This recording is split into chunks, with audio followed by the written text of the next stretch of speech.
वहाँ पर तो मैं प्रत्यक्षदर्शी था। जी। और आपका MQ दैट मीन्स ये सब इंस्पेक्टर मनीष जी, मंटू जी और ये मंसूर जी, इन तीनों का काम काबिल तारीफ है। जी। सर जिस तरह से हम लोग देखते हैं कि जमतारा एक जगह है जहाँ पर साइबर क्राइम का एक पूरा अड्डा है, वो पूरा एरिया ही साइबर क्राइम से जुड़ा हुआ है। उसी तरह से ये जो सूरवीर जो है गांव, वो पूरा गांव ही हमको लगता है कि मतलब इस तरह के कार्य में लगा हुआ है। और यहाँ पर प्रत्येक घर से बाइक या 4 व्हीलर सब निकला है सर, है ना।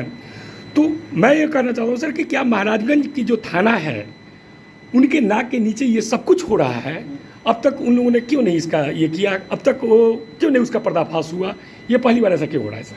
ऐसा नहीं है, गोरियाकोटी और महाराजगंज थाना के द्वारा जॉइंट रेड किया गया है। इसमें जो भी चीज़ रिकवर हुआ है जी, उसको महाराजगंज थाने में ही उसका सीजर बना के सर सीजर बनाया गया है, लेकिन कार्रवाई कार्ड दर्ज वहीं पर किया जा रहा है जी, उस पर और अग्रिम कार्रवाई। लेकिन ये एक दिन की घटना नहीं है सर, ये बहुत दिनों से ये चल रही होगी।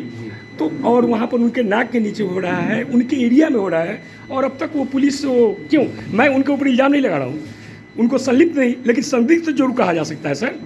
इस चीज़ की जांच चल रही है। हम लोग को जब तक स्ट्रॉन्ग लीड नहीं मिला, जैसे ही हमें स्ट्रॉन्ग लीड मिला, जानकारी आई, मेरे संज्ञान में आई, थानाध्यक्ष के संज्ञान में आई, उस पर त्वरित छापामारी की है। सुबह के टाइम में ही उनके स्पेयर पार्ट्स की दुकान पर छापामारी की गई है।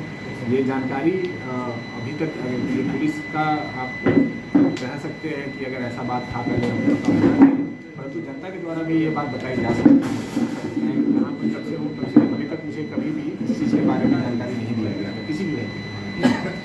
तो क्या हमें पता चला, हमने त्वरित कार्रवाई की है और इस पर कठोर से कठोर कार्रवाई आगे भी कार्रवाई। तो सर जहाँ तक हम लोग लग रहा है कि वहाँ पर और भी वहाँ पर उस तरह से गतिविधि में लगे हुए लोग वहाँ पर मिलेंगे, तो क्या आगे फिर इस गांव में कार्रवाई होगी? सत्यापन चल रहा है जी, इस पे हम लोग काम कर रहे हैं, क्योंकि हमने एक व्यक्ति को चिन्हित किया, उससे जितने भी लिंक्ड लोग हैं जी, है ना, अपराधी हो चाहे लोग जो भी लोग हों जो चोरी को मोटरसाइकिल खरीदते भी हैं, नॉर्मल लोग, तो हम उस पर भी कार्रवाई करेंगे, हम इसको चिन्हित कर रहे हैं। अब चूँकि मुस्लिम क्षेत्र था और वहाँ पर मिस्टर मंसूर जो है वो अपनी भाषाई शक्ति का वहाँ पर पूरा इस्तेमाल किए, और बहुत लोगों से ये मतलब कुछ जानकारी भी वहाँ पर मिली, और इतना मतलब इन लोगों को जो भी सफलता मिली, और वहाँ तक कोई आर्म फोर्स भी नहीं था उस समय, बाद में जो है फोर्स वहाँ पर पहुँची है, और सफलतापूर्वक इन लोगों ने इतने कम फोर्सेज में, मतलब इतने चौकीदारों के बल पर वहाँ पर उस गांव में रेड किया।